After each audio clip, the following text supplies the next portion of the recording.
programa Diálogos de Justiça, que traz sempre para você conhecimento, temas atuais e novidades. No programa de hoje, nós temos a oportunidade de tratar para você, que é eleitor, de um tema muito especial.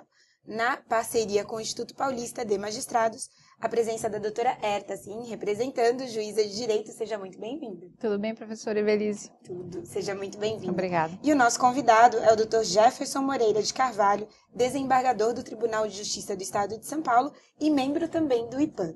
Obrigada pela sua presença. Eu que agradeço, Evelise, pelo convite. Nós falaremos de um tema, Dr. Jefferson, bem pertinente para quem nos escuta, se esta pessoa for eleitor ou cidadão brasileiro, não é isso? Isto. Tá bom. O nosso tema é a reforma eleitoral e o sistema eleitoral. E eu inicio questionando, Dr. Jefferson, qual é a importância deste tema, de falar sobre reforma eleitoral, sobre o sistema eleitoral, para quem nos escuta?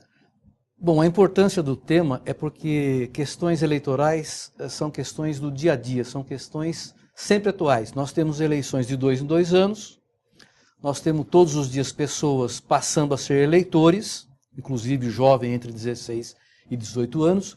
Então a questão política eleitoral ela está na nossa vida todos os dias. Desculpa até interromper, por que parece que na sociedade, esse é um tema, doutora Herta, que nós nos atentamos tão somente no período eleitoral, de propagandas eleitorais?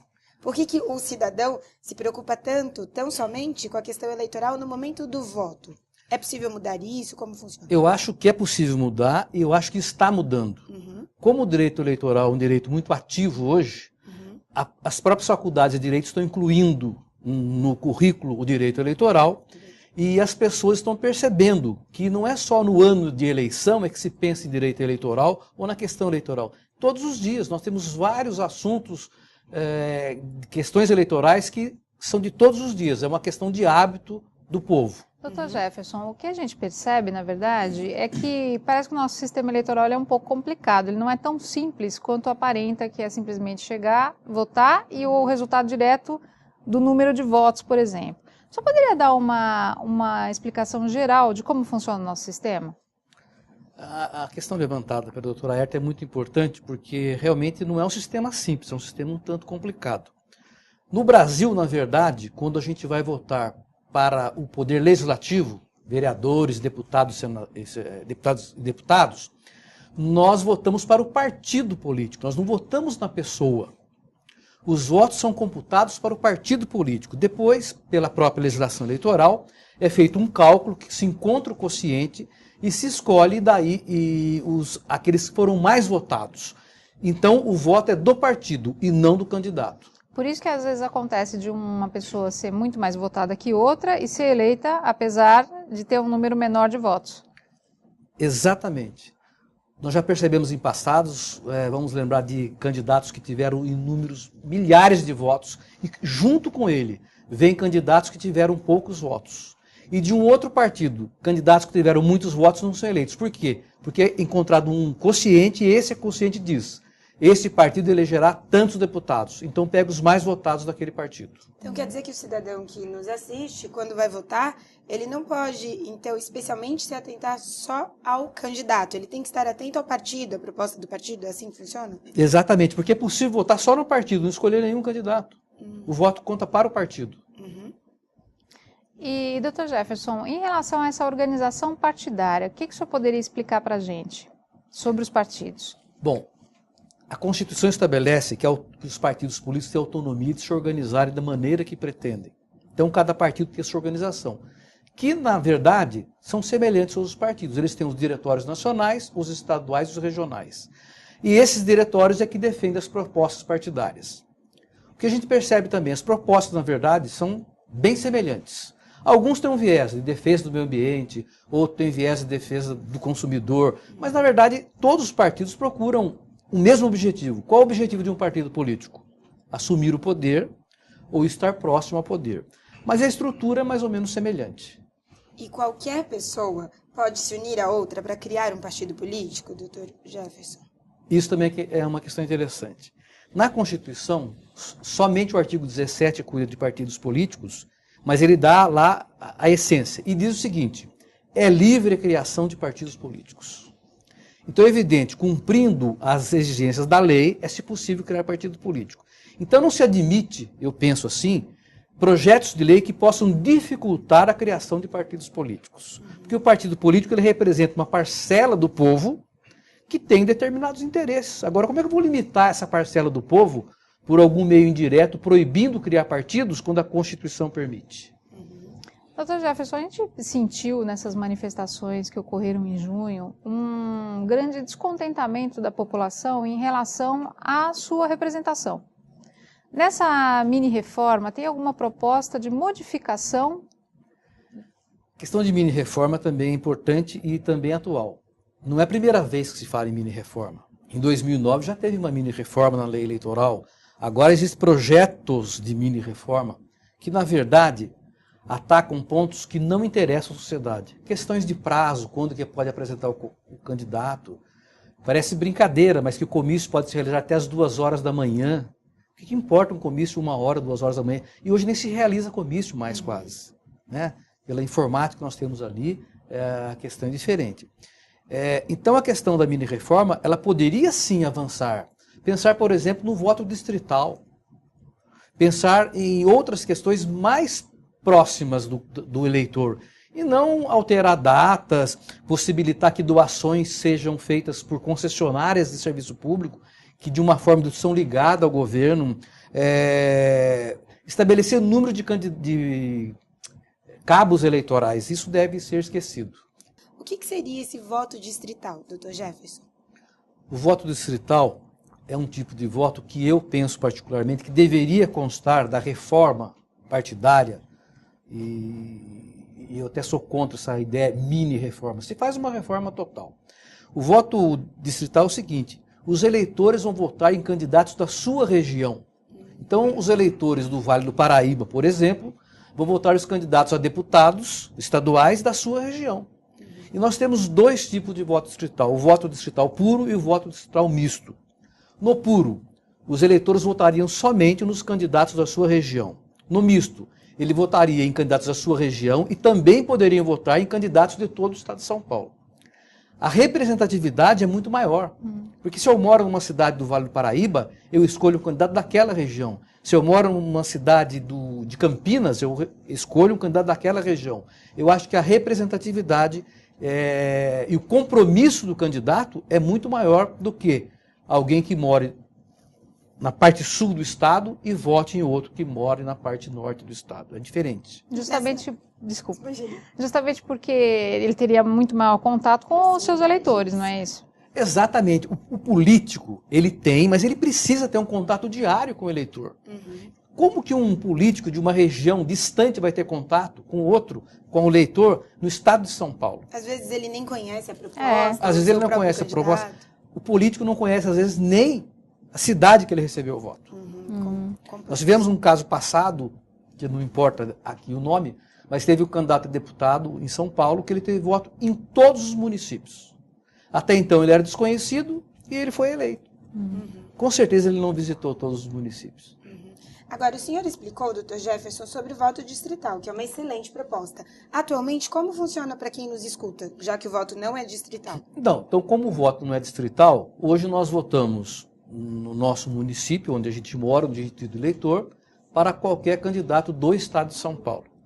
Então é um voto muito aberto. Muito aberto. Nós estamos numa área territorial que é todo o estado de São Paulo, no nosso caso. E aí, dependendo do coeficiente eleitoral, ele vai ser eleito ou não? Ainda tem mais esse detalhe. Exatamente. Dependendo do coeficiente eleitoral que cada partido tem, aquele candidato que eu votei será eleito ou não. É uma outra questão que tem que se pensar.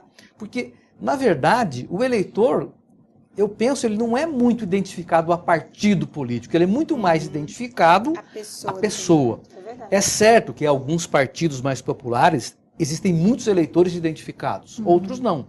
Mas a identificação é sempre mais com a pessoa do que com o partido. Não importa o partido que a pessoa foi, os eleitores seguem. Será que não é hora de pensar nisso? Numa reforma nesse aspecto? Mas isso é uma mudança constitucional daí. Nesse sentido, doutora Ayrton, eu até me pego a pensar como eleitora. Será que o eleitor não é induzido a erro no momento que ele vai votar? Porque se ele não conhece tanto em si o partido, ou o candidato, qual seria a sua dica, Dr. Jefferson, para quem é eleitor, para estar atento, já que o voto distrital atualmente ainda não está em vigor? O que o eleitor tem que se atentar? O que ele precisa prestar atenção na hora de votar?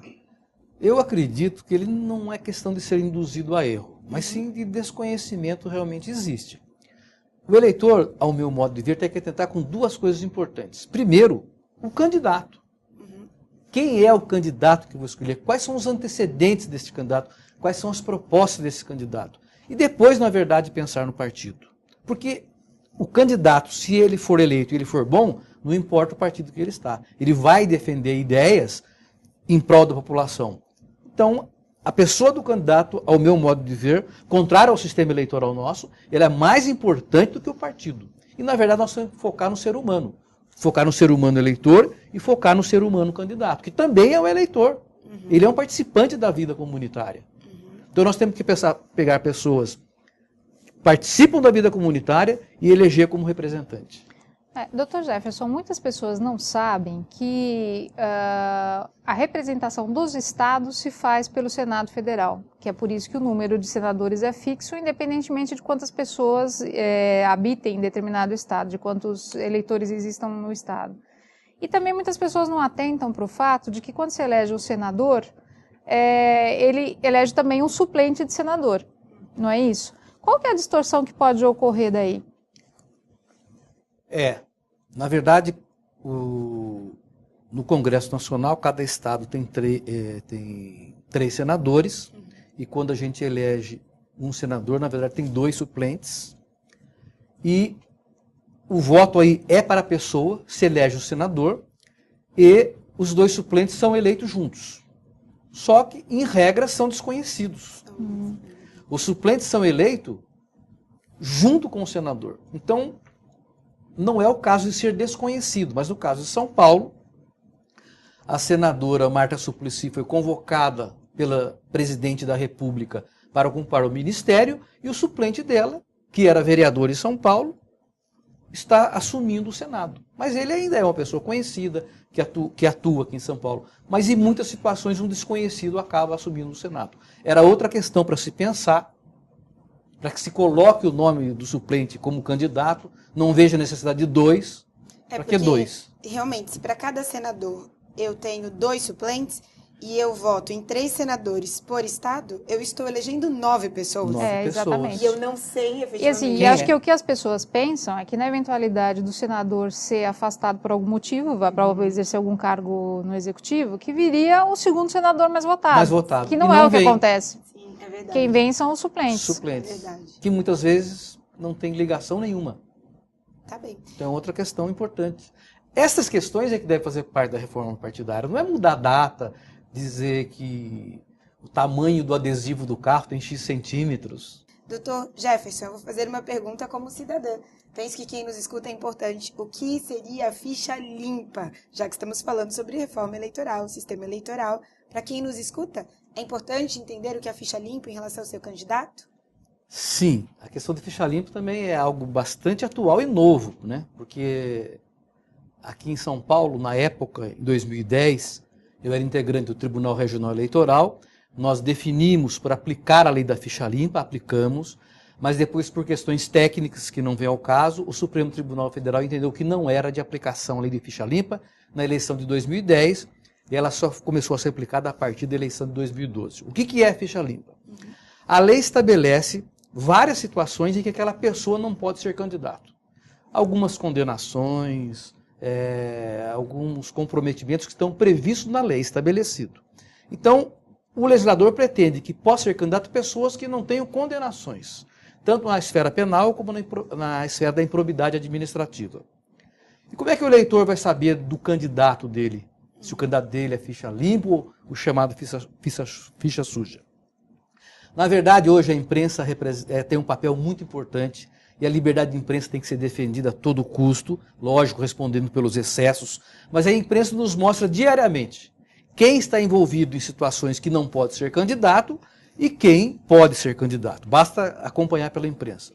Eu sei que existe ONG que coloca o nome das pessoas envolvidas em questões que impedem a candidatura. E também é até possível procurar saber em fórum, em delegacia de polícia, como é que aquele candidato está lá. Existe algum fato, alguma notícia criminosa em relação a ele. Não é uma questão simples, mas é uma questão em que o eleitor deve estar preocupado. Porque, afinal de contas, ele vai votar em alguém que durante 4 anos, ou 8 anos, no caso do senador, ou um prefeito, ou um vereador, que vai cuidar da administração pública. Então, é isso a lei da ficha limpa. Eu posso até fazer aqui uma pergunta, eu vou aproveitar, a doutora Herta é nossa parceira, mas eu vou aproveitar para perguntar. Se eu vou votar, então, na minha ideia, num senador do meu estado, eu poderia fazer a pesquisa no site do Tribunal de Justiça se este indivíduo, se este candidato está sendo processado. É possível, não é? Pode fazer se o processo não for segredo de justiça. Se ele for segredo de justiça, não vai ter acesso à informação. Mas isso também viria enriquecer. Agora, tem uma outra questão. Se ele está sendo processado, ele ainda não está impedido de ser candidato. Agora, vamos supor que ele tenha se inscrito na eleição no curso do processo, ainda não foi condenado. E até o dia do pleito, ele for condenado. Como é que tem sido o entendimento? Essa questão ela é importante e foi aplicado. A lei eleitoral diz o seguinte, tem que verificar a condição do candidato no dia que ele faz o registro. Se no dia que ele faz o registro ele não tem condenação que seja prevista na lei, ele é condenado depois, ele continua sendo ficha limpa. Porque nós temos que ter um marco para poder... Senão, elegia, era condenado daqui a 6 meses, daí perde o cargo. Não. Então, no dia que faz a inscrição, o registro da candidatura, ele apresenta todos os documentos e, se ele não tem condenação, é aquilo que vale. Agora, na eventualidade dele ser condenado a cumprir algum tipo de pena ou reclusão, como ficaria? Ele perde o mandato se ele já tiver eleito? Então, aí é uma outra questão. Aí não é aplicação da lei de ficha limpa. Eu até escrevi um artigo que foi publicado no site do IPAM, que a Constituição estabelece o seguinte, aquele que é condenado criminalmente, ele tem suspenso seus direitos políticos. Eu entendo que é uma suspensão automática. Foi condenado, não tem direito político. Se ele exerce um cargo, a consequência qual é? Perder o cargo. Essa é a ideia que eu defendo. Foi publicado no site do IPAM, foi publicado no site do Conjur. Então, se houver uma condenação durante um mandato que ele esteja exercendo e transitado em julgado evidente, os direitos políticos estão suspensos. Até porque os direitos políticos implicam em eleger e poder ser eleito também. Né? Exatamente, eleger e ser eleito. Isso tem acontecido? Nós estamos vendo no caso do mensalão que não. Exatamente isso que me motivou a escrever o artigo, porque se discute agora, o Supremo condenou, tem que mandar para a Câmara dos Deputados ou para o Senado para eles tirarem o mandato. Eu não vejo, para mim as coisas são mais simples. A Constituição para mim é que manda. Se ela diz que está suspenso o direito político, para mim está suspenso. Ninguém Independente de qualquer outra formalidade. Independente. Basta o juiz eleitoral comunicar, olha, ele está com o direito político suspenso. Acabou o mandato. Porque, aliás, a gente vê isso todo dia, né? Quem é juiz eleitoral todo recebe dia. uma listagem de todos os condenados que vão começar a cumprir pena e imediatamente suspende o título de a possibilidade dele de eleger. Fica suspenso. Por que eleger ele está suspenso e pode ser candidato? Pode ser candidato ou manter no cargo. E o juiz eleitoral estaria condicionado a essa situação para suspender os direitos políticos desse candidato? Sim. Então, sim. Na verdade, não é ele que suspende. Ele só diz, a Constituição suspendeu os direitos políticos. Ponto. Ele simplesmente aplica automaticamente. Entendi. Mas o Brasil é muito complexo. Tá bem. Estamos findando este nosso programa muito interessante, mas o senhor terá aí um tempinho, rapidamente, para deixar uma dica para o eleitor que nos escuta. Eu penso o seguinte, que o eleitor tem que ficar preocupado com a reforma eleitoral e verificar o que os políticos estão pensando em reforma. Como eu disse, de nada adianta reformar questão de prazo eleitoral, o tamanho do adesivo que vai colocar no carro. Vamos pensar nisso. Voto distrital, votar na pessoa comprometida com a região. A questão do senador, eleger 2 pessoas que não se conhecem. Nós temos que cobrar isso dos nossos políticos. É isso a ideia que eu tenho e que passo para as pessoas. Em nome da Unisa, eu estou muito grata da sua participação, Dr. Jefferson. Muito obrigado. E sei que nós teremos o senhor novamente conosco logo mais. Eu agradeço. Doutora Herta, obrigada da parceria. Eu agradeço. Tá bem? Junto ao IPAM e à Unisa. E você, que sempre acompanha conosco, é sempre bem-vindo e fique atento às novidades, ao conhecimento e aos temas atuais que o Diálogo de Justiça traz para você na sua casa.